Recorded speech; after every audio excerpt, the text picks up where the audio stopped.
A bus company's entire fleet is pulled off the road after 12 people die in a crash. A spate of cash machine robberies where explosives were used. And soccer fans protest over the delays of building a new World Cup stadium in Cape Town.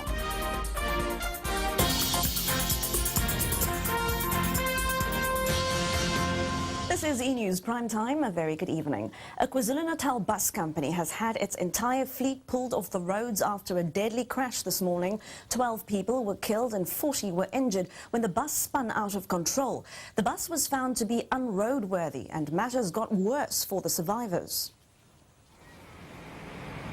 The bus was travelling on the N3. Morgan Collins, E-News, Pietermaritzburg. In another tragedy, 3 people have drowned after flash floods hit parts of Gauteng yesterday. One of them a 4-year-old girl, and the worst is not over yet. More bad weather is expected.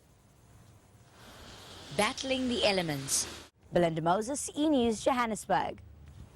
There's been a surge of cash machine robberies where explosives have been used. In the past 24 hours, 2 ATMs in Johannesburg have been targeted.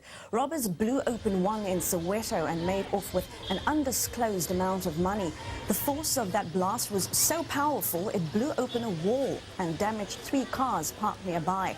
Robbers also tried to blow open an ATM in neighbouring Eldorado Park, but it was only slightly damaged and they did not get away with any money. Earlier in Durban, commercial explosives were used to blow open an ATM at a petrol station. Those robbers made off with 10,000 rand. Police say almost 50 similar robberies have been reported around the country this year.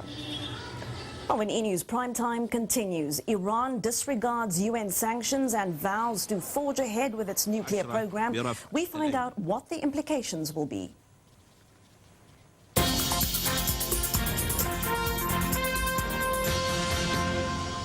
A string of bizarre accidents is keeping doctors at the Red Cross Children's Hospital busy. They've been treating a number of children who've been hit by reversing cars, and they're urging parents to take better care of their children this festive season. Sanako Zamachala is just 1.5 years old. Amy Brooke, E-News, Cape Town.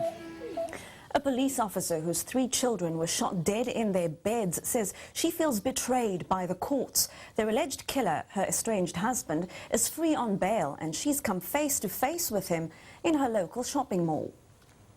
And this photo is very special because this is... Charlotte van der Westhuizen, Anneke Larsen, E-News, Cape Town. International news now. The United Nations Security Council has voted to impose sanctions on Iran for pursuing its nuclear ambitions. But Iran is refusing to bow down and it's vowing to push on with its uranium enrichment program. Iran insists its nuclear plant in central Iran. Coming up after the break, Gershon with your sports news, and soccer fans take to the streets of Cape Town. They want the World Cup stadium debacle to be resolved.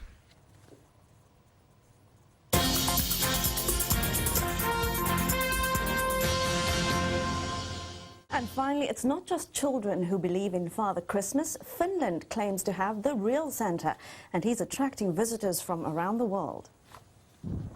The Arctic Circle in Finland. That's all from the Primetime team. Of course, if you'd like to make any comments about our bulletins, you're more than welcome to do so. Call our customer care line on 0831 222 or send us email to newsroom@etv.co.za. From myself and the team to all our Christian viewers, have a very Merry Christmas. Until tomorrow, good night.